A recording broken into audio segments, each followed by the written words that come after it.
There is a poem by the great Jesuit poet Gerard Manley Hopkins entitled Spring and Fall, but I think everyone who knows and loves the poem thinks of it as the Margaret poem. The setting is that Hopkins was visiting friends of his who had a little daughter named Margaret. And while he was there, Margaret came in from the garden in tears and explained to her parents that she was upset because the day before there had been beautiful golden leaves on the trees, and today the leaves had all fallen off. It inspired Hopkins to write this wonderful poem. Margaret, are you grieving over golden grove unleaving? Leaves, like the things of man, you with your fresh thoughts care for, can you? Ah, as the heart grows older, it will come to such sights colder by and by, nor spare a sigh, though worlds of wanwood leaf meal lie, and yet you will weep, and know why. Now no matter, child, the name, sorrow's springs are all the same. Nor mouth had, no, nor mind expressed what heart heard of, ghost guessed. It is the blight that man was born for. It is Margaret you mourn for. That wonderful insight of Hopkins is something that goes back to Augustine in the Confessions. Augustine asks a question. As so often with Augustine, it's a question of such simplicity that only a genius could ask it. He says that as a young man, he loved to go to the theater and he particularly enjoyed tragedy. But then he asks the interesting question, why is it that people enjoy going to see stories that make them sad? Why do they like experiencing something that is going to bring them to tears?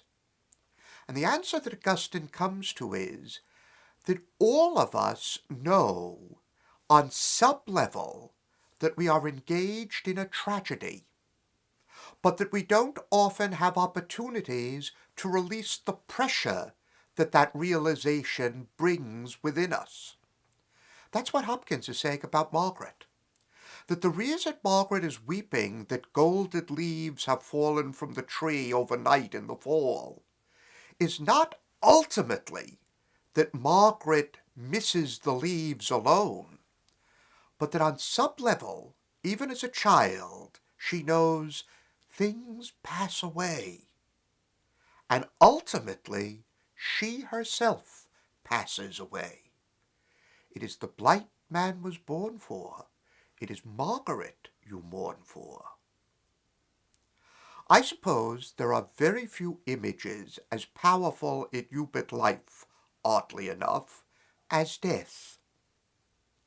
That death becomes an image for us of the absence of possibilities, the closing off of avenues. The last door has been tried. Nothing is left. In the first reading of this fifth Sunday of Lent, that's the image that the prophet Ezekiel employs. He's speaking to Israel, which has been taken off into captivity in Babylon. The national life has come to an end.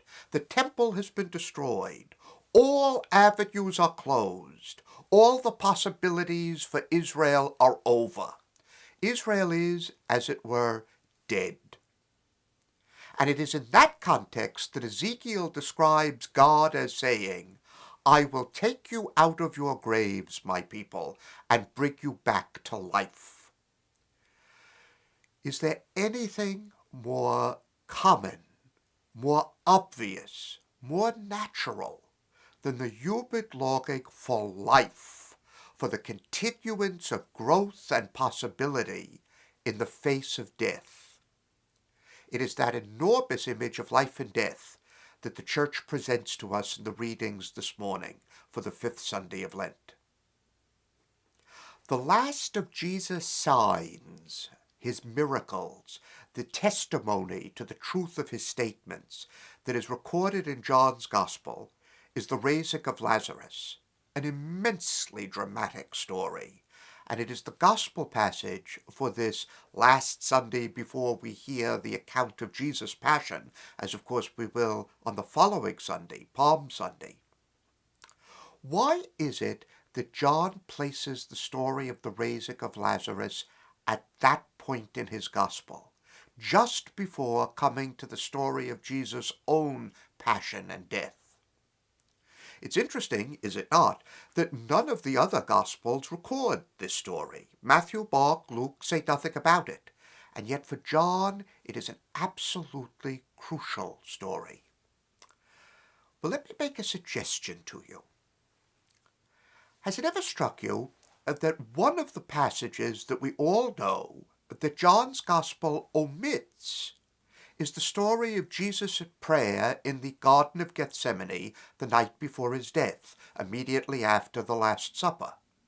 John says nothing about Jesus being troubled, upset, praying, about the disciples being unable to stay awake, about Jesus being so moved that, as Luke's Gospel will put it, his sweat became as drops of blood. John says nothing of any of that. Instead, I think, we have the story of the raising of Lazarus. Again, it is interesting that in John's Gospel, there are no occasions when Jesus encounters death prior to chapter 11, the story of the raising of Lazarus. So, for example, there is no account of the raising of Jairus' daughter or of the widow of Nain's son. There is not a word about Jesus meeting death until chapter 11. It's as if John has reserved this great encounter between the Lord of life and the reality of human death for the very end of Jesus' public ministry. Why is that true? Well, I suggest to you that the raising of Lazarus is not really, in John's Gospel, a story about Lazarus at all. Notice that all of the things we would most obviously ask about the raising of Lazarus, John's Gospel says nothing about at all. For example, we would love to know, what was Lazarus' experience? What was it like to be dead and now to be alive again? How did Lazarus feel? Lazarus never gets to say one single syllable in the whole story, because it's really not about Lazarus. It's about Jesus encountering death. I suggest to you that the raising of Lazarus in John's Gospel is the equivalent of the agony in the garden scene in the Synoptic Gospels. It's really Jesus coming to grips with his own death. There are several indications of that in the text. For example, you remember that in the Synoptic Gospels, 3 times Jesus prays. 3 times Jesus is deeply troubled. Well, in John's story of the raising of Lazarus, 3 times Jesus sighs, is troubled to the depths of his spirit. Jesus weeps. And notice also the description of Lazarus' tomb. It was a cave cut into the rock, sealed by a great stone. We're going to hear that image again later in John's Gospel, when John will describe Jesus' own tomb. This is really about Jesus' death, not about Lazarus' death. Perhaps the most dramatic touch in the story comes in a very little phrase that may pass almost unnoticed when we first hear or read the passage. And that is, if you recall, that just before going to Lazarus' tomb, Jesus asks the crowd of mourners around Martha and Mary, the dead man's sisters, "Where have you laid him?" And they reply, "Come and see." Now, I am absolutely sure that there is not a wasted word in the 4th Gospel, that every moment of the 4th Gospel is carefully planned, And if we hear echoes of previous places in a passage, those echoes are very deliberate. We've heard that phrase before, come and see, in John's Gospel. Back in the very first chapter, you remember that Jesus has been baptized by John the Baptist, and the next day is seen by John walking along the shore of the Jordan. And John says to the crowd around him, "There is the Lamb of God." And two of John's disciples detach themselves from the crowd and begin to follow Jesus. And at a certain point, Jesus turns around and asks them, "What do you want?" And they're somewhat nonplussed. They really don't know what it is they want. They're curious about following this person whom John has spoken of in this extraordinary way. And they ask Jesus, "Where do you live?" And Jesus responds, "Come and see." The next day, the disciples will go and recruit others. And they will tell people, "Come and see the one we met yesterday." It's exactly the same phrase as in chapter 11. Why is that so important? Because it is the typically Johannine contrast between life and death. That the Lord of life invites us to come and see where he lives. And 11 chapters later, we will invite him to come and see how we die. That he will take us to be a part of his circle of friends, and we will take him to a tomb. My favorite moment, however, in the passage of the raising of Lazarus is the conversation between Jesus and the older of the two sisters, Martha. You remember that Jesus says to Martha when she tells him, "Lord, if you had been here, my brother would not have died. But even now, I believe that God will hear your prayer." Jesus says to her, "Martha, I am the resurrection. Anyone who believes in me, even if that person die, will live. And anyone who lives and believes in me will never die. Do you believe this?" And Martha's answer is, I think, one of the great responses in the whole of the fourth gospel. Martha says, "Yes, Lord, I believe that you are the Christ, the Son of the living God." Notice, she doesn't say, "Yes, I believe that you are the resurrection. Yes, I know just what you're saying. I understand it. I accept it. I acknowledge it. I believe it." No, what she says is, "I believe in you." It's probably the case that Martha really doesn't understand what Jesus means at all when he says, "I am the resurrection." That she doesn't know at all what he means when he says that anyone who believes in him will never die, and those who have believed in him live forever. What she does believe is God is at work in a unique and unsurpassable way in you.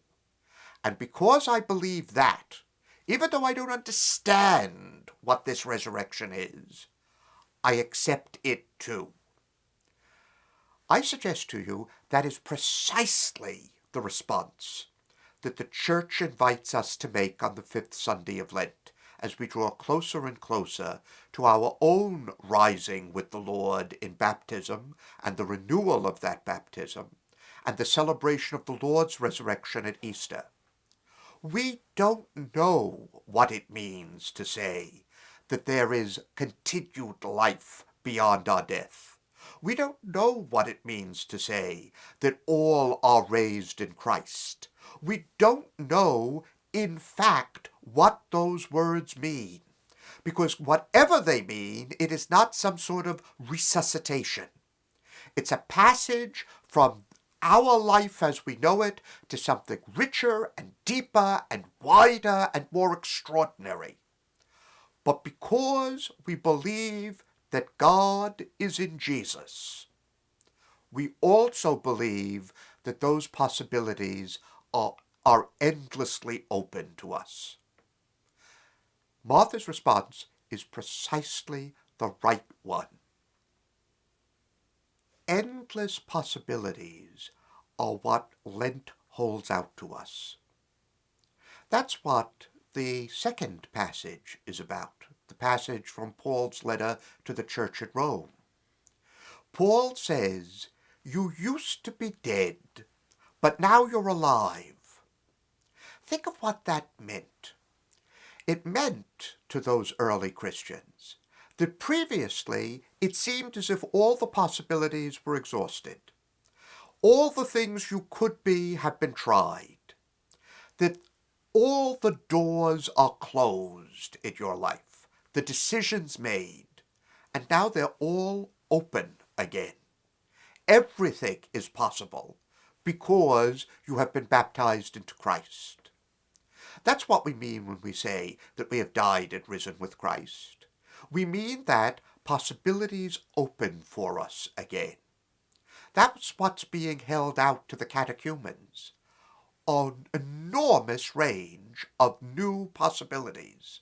And that's what we celebrate, what we commit ourselves to once again as we renew our baptismal vows. Perhaps we should take very seriously that conjunction of birth and death, of dying and coming to life again in baptism.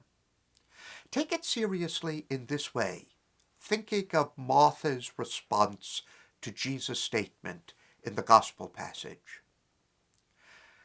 Think of, if I could use an odd image for a moment, think of what it would be like to be conscious as a child in the womb just before birth. The only world you've ever known is the world of that womb. It's comfortable, you're cared for, you're nourished. And all of a sudden, that whole world seems to come to an end around you. Suddenly you're being pushed and squeezed through the birth canal. It would seem to me that if a child could be conscious at that moment, the child would think that this is death. That everything it knows is being taken away from it. That it's losing something. And if we could speak to that child at that moment, we would say, no, you don't understand. You're coming into life. You're moving into something infinitely bigger and wider. There's a world that you can't begin to imagine. It involves love and friendship and companionship. It involves beauty and expression and freedom. It involves a range of life that you have not even begun to imagine. Well, I suspect that's very much what God keeps trying to tell us about death. That what we experience as the closing down of possibilities is really the opening up of a range of possibilities that we cannot even begin to imagine. That eye has not seen, nor ear heard, nor has it entered anyone's imagination what God has prepared. That's what we're celebrating. Endless promise, constant openness. What does it mean? I don't know. But if I believe that God is at work in Jesus of Nazareth, then I can say yes to the resurrection. That's what's put before us as Lent comes to a close. We are about to celebrate endless possibility, and the start of it is baptism.